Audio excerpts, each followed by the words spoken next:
दोस्तों, हर दिन किसी न किसी कंपनी का आईपीओ खबरों में छाया रहता है। लोग बोलते हैं भाई आईपीओ ले लो, लिस्टिंग गेन पक्का है और इसका जीएमपी बहुत अच्छा चल रहा है। लेकिन असल में आईपीओ क्या होता है? क्या हर किसी को आईपीओ में निवेश करना चाहिए? आज की वीडियो में हम आसान भाषा में समझेंगे कि आईपीओ क्या होता है, ये कैसे काम करता है और इसमें इन्वेस्ट करने का सही तरीका क्या है। आईपीओ का फुल फॉर्म है इनिशियली पब्लिक ऑफरिंग।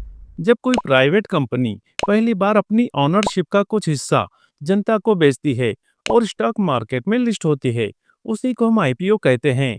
आईपीओ के बाद कंपनी प्राइवेट लिमिटेड से पब्लिक लिमिटेड बन जाती है। इसका मतलब यह है कि अब कोई भी व्यक्ति कंपनी के शेयर खरीद सकता है। कंपनी आईपीओ क्यों लाती है? इसके तीन बड़े कारण होते हैं। पहला कारण, कंपनी अपने बिजनेस को बड़ा करना चाहती है, जैसे नया प्लांट, नई टेक्नोलॉजी या नया प्रोडक्ट लॉन्च करना चाहती है। दूसरा कारण, कंपनी आईपीओ के पैसों से अपना पुराना लोन चुकाना चाहती है। तीसरा बड़ा कारण है, कंपनी स्टॉक मार्केट में लिस्ट होकर अपनी ब्रांड वैल्यू बढ़ाना चाहती है। कुल मिलाकर आईपीओ एक तरीका है जिसके जरिए कंपनी पैसों का इंतजाम करती है और इन्वेस्टर को ओनरशिप देती है। हर आईपीओ दो हिस्सों में बटा होता है। पहला हिस्सा फ्रेश इश्यू, यहाँ कंपनी नए शेयर बनाती है और बेचती है। ऐसा करने से कंपनी के पास फ्रेश कैपिटल आता है जो बिजनेस को ग्रो करने में काम में आता है। दूसरा हिस्सा ओएफएस यानी ऑफर फॉर सेल कहलाता है। इसमें कंपनी के पुराने इन्वेस्टर अपने हिस्से के शेयर बेचते हैं और मुनाफा कमाते हैं। फ्रेश इशू का पूरा पैसा कंपनी को मिलता है, जबकि ओएफएस से पुराने इन्वेस्टर को प्रॉफिट मिलता है। जिस आईपीओ में फ्रेश इशू ज्यादा होता है, उस आईपीओ को अच्छा माना जाता है।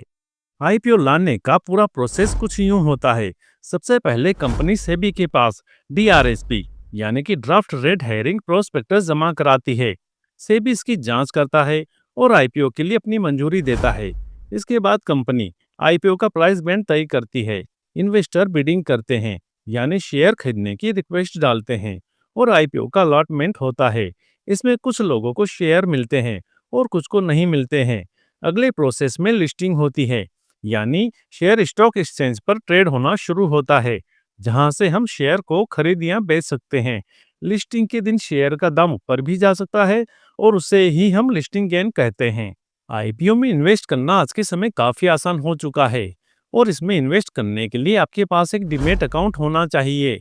अगर आपके पास डीमैट अकाउंट नहीं है तो सबसे पहले आप किसी भी ब्रोकर के पास डीमैट अकाउंट खुलवाइए।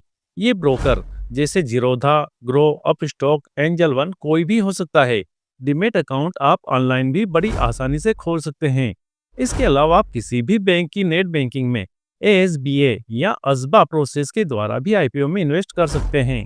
एक अच्छा और सही आईपीओ चुनने के लिए हमें कुछ चीजों का ध्यान रखना पड़ता है, जैसे कंपनी किस सेक्टर में काम करती है, कंपनी का क्या बिजनेस मॉडल है, कंपनी का प्रॉफिट ग्रोथ कितना है, कंपनी आईपीओ फंड का उपयोग कैसे करेगी, कंपनी की वैल्यूएशन ज्यादा हाई तो नहीं है, कंपनी का जीएमपी कितना चल रहा है, कंपनी की मार्केट में कितनी डिमांड है। ये सारी चीजें चेक करने के बाद ही आईपीओ में इन्वेस्ट करना चाहिए, नहीं तो आपको बड़ा नुकसान हो सकता है। दोस्तों, इस वीडियो के माध्यम से हमने सीखा कि आईपीओ क्या होता है और हम आईपीओ में कैसे इन्वेस्ट कर सकते हैं और आईपीओ में इन्वेस्ट करते समय किन किन चीज़ों का ध्यान रखना चाहिए। तो अगर आप भी आईपीओ में इन्वेस्ट करना चाहते हैं तो सबसे पहले कंपनी के बारे में ठीक से रिसर्च करें और अपने फाइनेंशियल एडवाइजर से सलाह लें। आपका सही फैसला ही आपको अच्छा रिटर्न दिला सकता है। अगर आपको ये वीडियो पसंद आई है तो वीडियो को लाइक करें, शेयर करें और ऐसे ही फाइनेंस एजुकेशन की वीडियो देखने के लिए चैनल को सब्सक्राइब करें। तो सीखते रहिए और आगे बढ़ते रहिए। Thank you.